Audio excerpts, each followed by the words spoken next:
2 days, special elections will be held to fill 9 state legislative seats. Most of them opened up as their holders left for other jobs, particularly with the new governor's team. Special elections, as you might imagine, don't usually get out the vote, but there might be some heightened interest in them this year. Joining me to talk about that is GOP Party Chair Chris Healy and former State Senator Jonathan Harris. Thanks for both being here. Thanks for having us. Jonathan, do you think people are paying more attention this year? Well, I think they are, in general, because of the situation facing the state. Of course, the budget announced yesterday. People will be tuning in just to politics in general. But it's local politics. All politics is local, as Tip O'Neill used to say. And it's going to depend on the local candidates, and it's going to depend on the local efforts to reach out to voters, to identify who is likely or who will be voting for your candidate, and most importantly, to get them out to vote on Tuesday. Chris, would you agree that in this election particularly that the politics are local? Well, they're local, but they've got quite a state flavor, which is, Governor Malloy's huge tax increase that he's announced just this week, the lack of spending cuts. People are figuring out how much more expensive it's going to be for them personally on their income and as they buy things in the economy. So our Republican candidates in 8 of these races are talking about that, talking about what they'll do differently to try to bring down the taxes and the spending, which is really what we have to be focused on as a state to survive. So Jonathan's right. It really is about nose counting. It's about making sure you have four-wheel drive vehicles if you need them. And it's getting out the vote like never before. So we're very excited about the candidates that we feel. We feel we have a very good chance in almost all of them. So we'll see what happens on Tuesday. And anticipating that you'll get perhaps a little bump because of any discontent over the governor's announcement? Well, I think also there's a tradition that, usually the party out of power tends to do well in these special elections right after the election of a Democratic governor.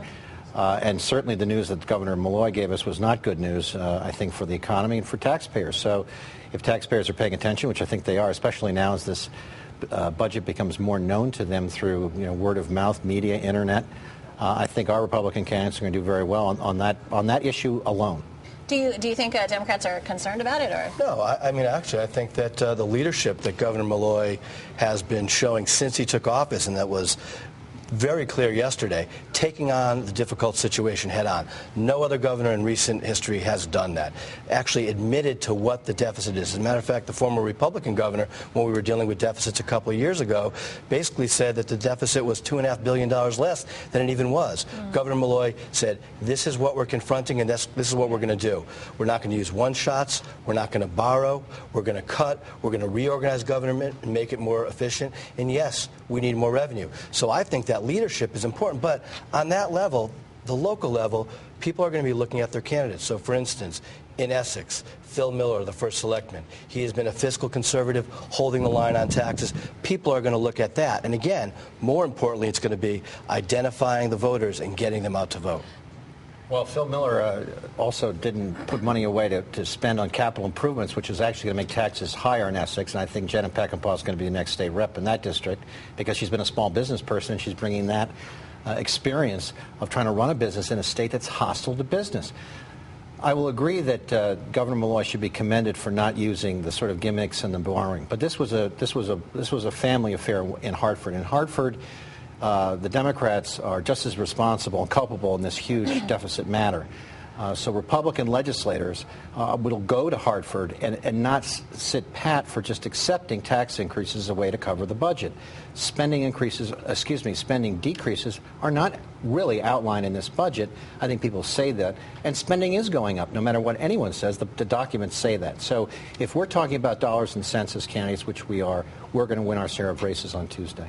Although I just interviewed the governor just right before this, and he did say that he is not saying that there won't be any more cuts, that there won't be any more reductions. So, I mean, that must be, give you solace. Well, it's the beginning of a process. I think that's the important point. The governor yesterday confronted the issues head on and laid out a clear blueprint of where the discussion has to start. So now it's not time to point fingers at Republican, Democrat, whatever. People in Connecticut want solutions. The governor has put them on the table. And he's invited Republicans, Democrats to come up with real solutions, not just saying tax and spend Democrats and everything like that. But come up with a budget. Come up with an alternative. And yes, there will be more cutting. There will be more pain. And I think the key thing to note about yesterday is that nobody walked out of that room happy.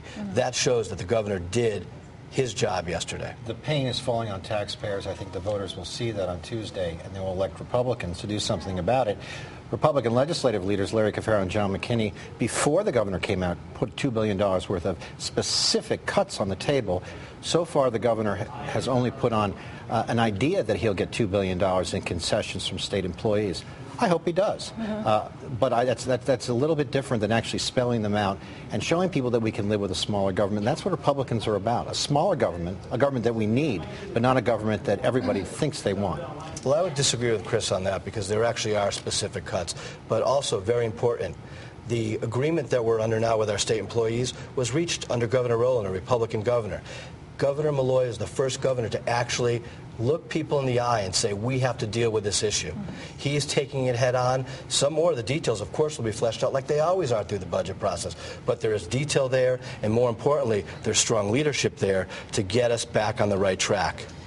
I would add that the governor, when he spoke with me earlier, said that he exceeded the spending reductions proposed by the GOP. Well, that may be the case, but that's in his mind, I think, is he thinks he's going to get there. And again, we all hope he does. Our state is sliding through the ice here, and has been. To acknowledge that we have a problem is not exactly news. Everyone knows we have a problem. In other states, in New York with Andrew Cuomo, a Democrat, he has put on the table what he needs. First, cuts first. Chris Christie, cuts first. Scott Walker in Wisconsin, cuts first. Then and only then taxes later. And I think, unfortunately, the governor got it backwards by saying, here's what you got to pay Connecticut, and we'll get to the cutting in due process. And I don't think that's a real smart way to build public sentiment for what you want to do. I actually don't think he did do it backwards. He's been talking about cuts beforehand, and he always said honesty to the people of Connecticut. It will take more revenue, and here is one way that it can happen. Give me suggestions. Let's work this out together. But it's not just about realizing there's a problem. We've realized there's a problem for a long time. Governor Malloy confronted the problem and said, looked it in the eye, looked the legislature and the people of Connecticut in the eye, and said, here is a way to get us through this. And guess what? It's a starting point. Let's talk. If there were to be a shift and Republicans were to get 3 Senate seats, I mean, how much, let me ask you, Jonathan, as a former state senator, how much does that change the dynamic in the state Senate? Well, those seats were very important when you had a Republican governor and we had only 24 senators, and you had to hold every single vote for an override. Well, only in for an override. Yeah, right, okay. Wishful thinking. 24 senators. You can give an override. But now that we don't need the override in the same way because there's a Democratic governor, right. You kind of look at the number of 19 that it takes to pass a bill, takes to pass a budget. So there are fewer people that need to be on board of a package, one, so it makes it a little bit easier. But it also inflates the power of the individual senators because if the margin is narrower, you lose a couple votes and you have a problem. Right. Only about 30 seconds. If you live in Meriden or New Britain or Stamford, you can vote for Republican Center, and that will change everything in Hartford. That will make it a 20 to 16 Democratic advantage. There are certainly several senators who will be thinking twice before voting for the largest tax increase in Connecticut history. It will create a real debate. It'll be a real partnership. People in those towns and others have a responsibility, I think, to really take action and vote Republican on the 22nd. Democrats in those towns and in the legislature are concerned about taxes, too. Look at your local candidates. Get out to vote. All right. That is the message overall, is to get out to vote, everyone. And that is on Tuesday. Thanks so much for joining us. Remember, you can always catch us on YouTube or ctnow.com. And we'll see you here again next week. We'll have a lot more to talk about.